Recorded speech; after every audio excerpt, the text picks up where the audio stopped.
Around the World in 80 Days, by Jules Verne. Chapter 7, which once more demonstrates the uselessness of passports as aids to detectives. The detective passed down the quay and rapidly made his way to the consul's office, where he was at once admitted to the presence of that official. "Consul," said he without preamble, "I have strong reasons for believing that my man is a passenger on the Mongolia." And he narrated what had just passed concerning the passport. "Well, Mr. Fix," replied the consul, "I shall not be sorry to see the rascal's face, but perhaps he won't come here. That is, if he is the person you suppose him to be. A robber doesn't quite like to leave traces of his flight behind him, and besides, he is not obliged to have his passport countersigned." "If he is as shrewd as I think he is, consul, he will come." "To have his passport visaed?" "Yes. Passports are only good for annoying honest folks and aiding in the flight of rogues. I assure you it will be quite the thing for him to do, but I hope you will not visa the passport." "Why not? If the passport is genuine, I have no right to refuse." "Still, I must keep this man here until I can get a warrant to arrest him from London."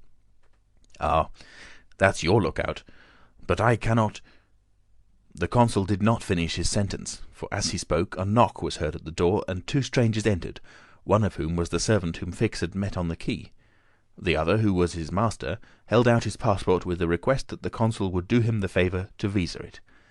The consul took the document and carefully read it, whilst Fix observed, or rather devoured, the stranger with his eyes from a corner of the room.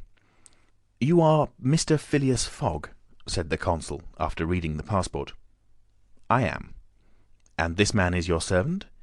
"He is, a Frenchman named Passepartout." "You are from London?" "Yes." "And you are going—" "To Bombay." "Very good, sir. You know that a visa is useless, and that no passport is required." "I know it, sir," replied Phileas Fogg, "but I wish to prove by your visa that I came by Suez." "Very well, sir." The consul proceeded to sign and date the passport, after which he added his official seal. Mr. Fogg paid the customary fee, coldly bowed, and went out, followed by his servant. "Well?" queried the detective. "Well, he looks like a perfectly honest man," replied the consul. "Possibly, but that is not the question. Do you think, consul, that this phlegmatic gentleman resembles, feature by feature, the robber whose description I have received?" "I concede that, but then, you know, all descriptions—" "I'll make certain of it," interrupted Fix. "The servant seems to be less mysterious than the master. Besides, he's a Frenchman and can't help talking. Excuse me for a little while, consul." Fix started off in search of Passepartout. Meanwhile, Mr. Fogg, after leaving the consulate, repaired to the quay, gave some orders to Passepartout, went off to the Mongolia in a boat, and descended to his cabin. He took up his notebook, which contained the following memoranda: Left London, Wednesday, October the 2nd at 8:45 p.m. Reached Paris, Thursday, October the 3rd at 7:20 a.m. Left Paris, Thursday at 8:40 a.m. Reached Turin by Mont Cenis, Friday, October 4th at 6:35 a.m. Left Turin, Friday at 7:20 a.m. Arrived at Brindisi, Saturday, October the 5th at 4 p.m. Sailed on the Mongolia, Saturday at 5 p.m. Reached Suez, Wednesday, October the 9th at 11 a.m. Total of hours spent, 158, or in days, 6 days and 1/2.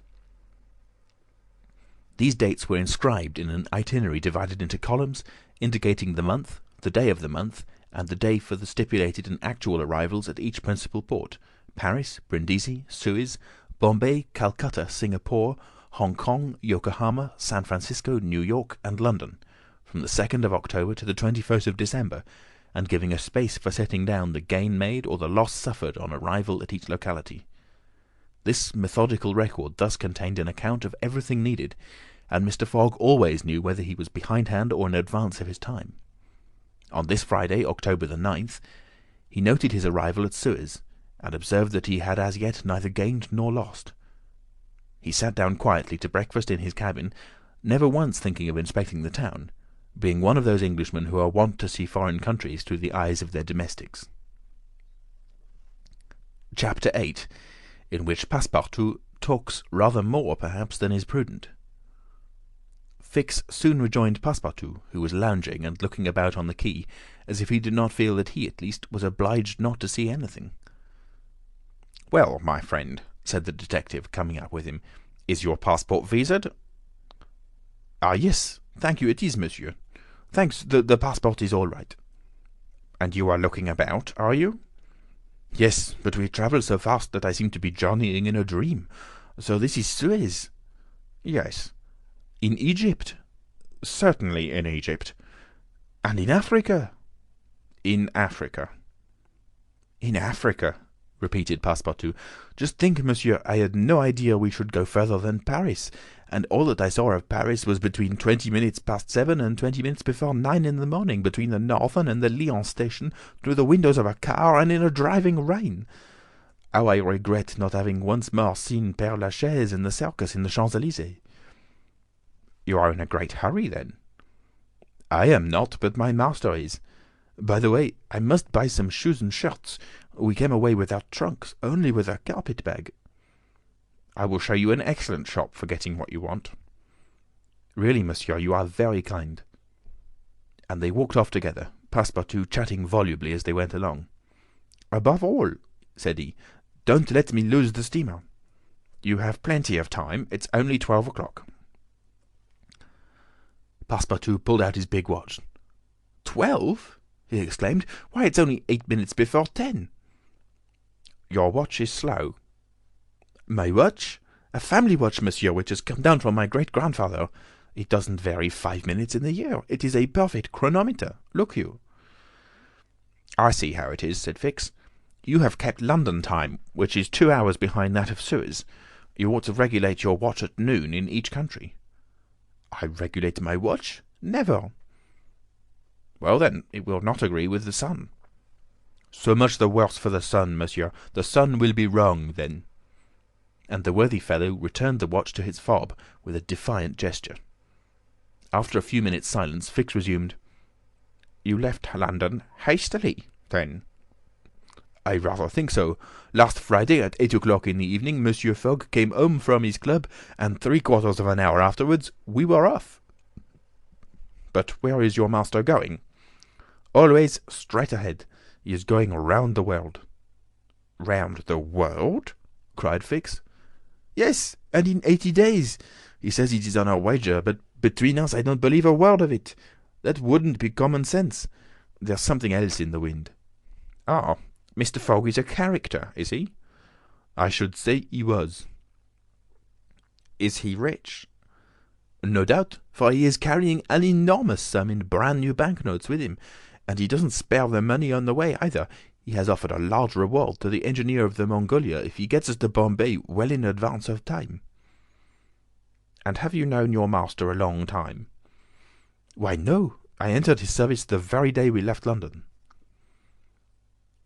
The effect of these replies upon the already suspicious and excited detective may be imagined.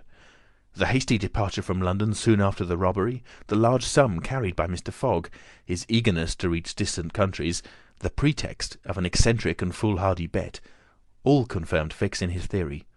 He continued to pump poor Passepartout, and learned that he really knew little or nothing of his master, who lived a solitary existence in London, was said to be rich, though no one knew whence came his riches, and was mysterious and impenetrable in his affairs and habits. Fix felt sure that Phileas Fogg would not land at Suez, but was really going to Bombay. "Is Bombay far from here?" asked Passepartout. "Pretty far. It's a 10 days' voyage by sea." "And in what country is Bombay?" "India." "In Asia?" "Certainly." "The deuce! I was going to tell you there's one thing that worries me. My burner." "What burner?" "My gas burner, which I forgot to turn off, and which is at this moment burning at my expense. I have calculated, monsieur, that I lose 2 shillings every 24 hours, exactly 6 pence more than I earn, and you will understand that the longer our journey—" Did Fix pay any attention to Passepartout's trouble about the gas? It is not probable. He was not listening, but was cogitating a project. Passepartout and he had now reached the shop, where Fix left his companion to make his purchases, after recommending him not to miss the steamer, and hurried back to the consulate. Now that he was fully convinced, Fix had quite recovered his equanimity. "Consul," said he, "I no longer have any doubt. I have spotted my man. He passes himself off as an odd stick who is going round the world in 80 days." "Then he's a sharp fellow," returned the consul, "and counts on returning to London after putting the police of the two countries off his track." "We'll see about that," replied Fix. "But are you not mistaken?" "I am not mistaken." "Why was this robber so anxious to prove, by the visa, that he had passed through Suez?" "Why? I have no idea, but listen to me." And he reported in a few words the most important parts of his conversation with Passepartout. "In short," said the consul, "appearances are wholly against this man. And what are you going to do?" "Send a dispatch to London for a warrant of arrest to be dispatched instantly to Bombay, take passage on board the Mongolia, follow my rogue to India, and there, on English ground, arrest him politely with my warrant in my hand and my hand on his shoulder."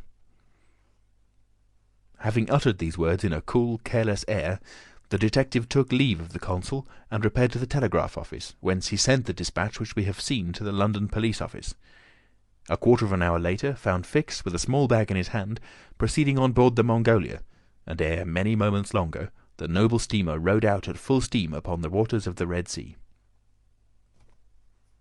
Chapter 9, in which the Red Sea and the Indian Ocean prove propitious to the designs of Phileas Fogg.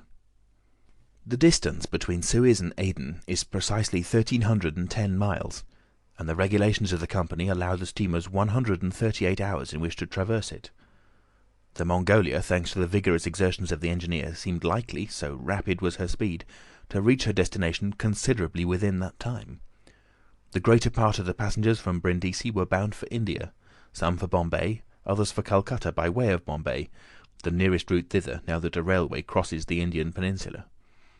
Among the passengers was a number of officials and military officers of various grades, the latter being either attached to the regular British forces or commanding the sepoy troops, and receiving high salaries ever since the central government had assumed the powers of the East India Company. For the sub-lieutenants get £280, brigadiers £2,400, and generals of divisions £4,000. What with the military men, a number of rich young Englishmen on their travels, and the hospitable efforts of the purser, the time passed quickly on the Mongolia. The best of fare was spread upon the cabin tables at breakfast, lunch, and dinner, and the 8 o'clock supper, and the ladies scrupulously changed their toilets twice a day, and the hours were whirled away, when the sea was tranquil, with music, dancing, and games. But the Red Sea is full of caprice, and often boisterous, like most long and narrow gulfs. When the wind came from the African or Asian coast, and the Mongolia, with her long hull, rolled fearfully, then the ladies speedily disappeared below, the pianos were silent, singing and dancing suddenly ceased. But the good ship ploughed straight on, unretarded by wind or wave, towards the straits of Bab el Mandeb. What was Phileas Fogg doing all this time? It might be thought that in his anxiety he would be constantly watching the changes of the wind, the disorderly raging of the billows, every chance, in short, which might force the Mongolia to slacken her speed and thus interrupt his journey. But if he thought of these possibilities, he did not betray the fact by any outward sign. Always the same impassible member of the Reform Club, whom no incident could surprise, as unvarying as the ship's chronometers, and seldom having the curiosity even to go upon the deck, he passed through the memorable scenes of the Red Sea with cold indifference, did not care to recognize the historic towns and villages which, along its borders, raised their picturesque outlines against the sky, and betrayed no fear of the dangers of the Arabic Gulf, which the old historians always spoke of with horror, and upon which the ancient navigators never ventured without propitiating the gods by ample sacrifices. How did this eccentric personage pass his time on the Mongolia? He made his 4 hearty meals every day, regardless of the most persistent rolling and pitching on the part of the steamer, and he played whist indefatigably, for he had found partners as enthusiastic in the game as himself.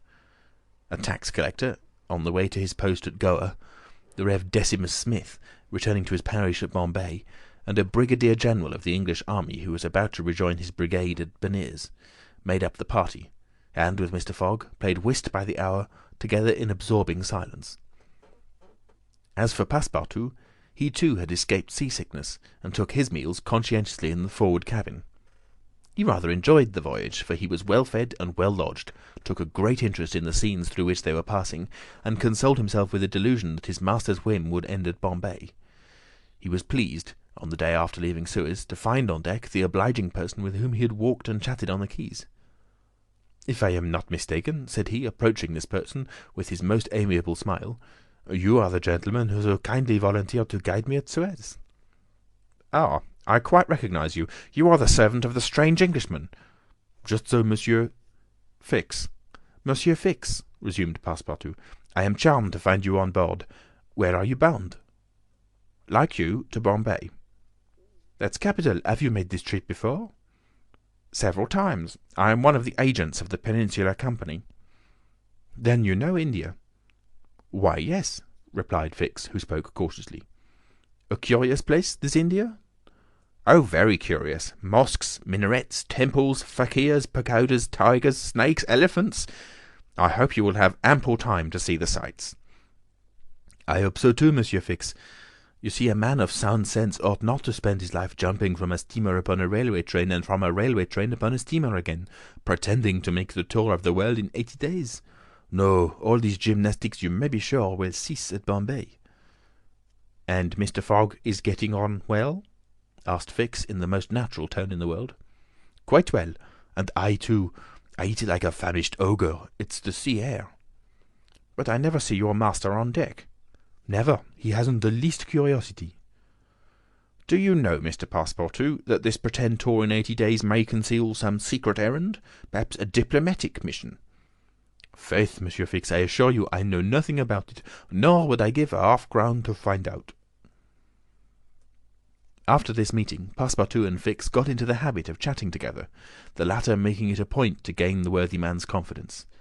He frequently offered him a glass of whisky or pale ale in the steamer bar-room, which Passepartout never failed to accept with graceful alacrity, mentally pronouncing Fix the best of good fellows. Meanwhile the Mongolia was pushing forward rapidly. On the 13th, Mocha, surrounded by its ruined walls whereon date trees were growing, was sighted, and on the mountains beyond were espied vast coffee fields. Passepartout was ravished to behold this celebrated place, and thought that, with its circular walls and dismantled fort, it looked like an immense coffee cup and saucer. The following night they passed through the Strait of Bab el Mandab, which means in Arabic the Bridge of Tears, and the next day they put in at Steamer Point, northwest of Aden harbour, to take in coal. This matter of fueling steamers is a serious one at such distances from the coal mines. It costs the Peninsular Company some £800,000 a year. In these distant seas, coal is worth £3 or £4 sterling a ton. The Mongolia had still 1,615 miles to traverse before reaching Bombay, and was obliged to remain 4 hours at Steamer Point to coal up. But this delay, as it was foreseen, did not affect Phileas Fogg's programme. Besides, the Mongolia, instead of reaching Aden on the morning of the 15th, when she was due, arrived there on the evening of the 14th, a gain of 15 hours. Mr. Fogg and his servant went ashore at Aden to have the passport again visaed. Fix, unobserved, followed them. The visa procured, Mr. Fogg returned on board to resume his former habits, while Passepartout, according to custom, sauntered about among the mixed population of Somalis, Banyans, Parsees, Jews, Arabs, and Europeans who comprised the 25,000 inhabitants of Aden. He gazed with wonder upon the fortifications which make this place the Gibraltar of the Indian Ocean, and the vast cisterns where the English engineers were still at work, 2,000 years after the engineers of Solomon. Very curious," said Passepartout to himself, on returning to the steamer. "I see that it is by no means useless to travel if a man wants to see something new." At 6 p.m. the Mongolia slowly moved out of the roadstead, and was soon once more on the Indian Ocean. She had 168 hours in which to reach Bombay, and the sea was favourable, the wind being in the northwest, and all sails aiding the engine. The steamer rolled but little.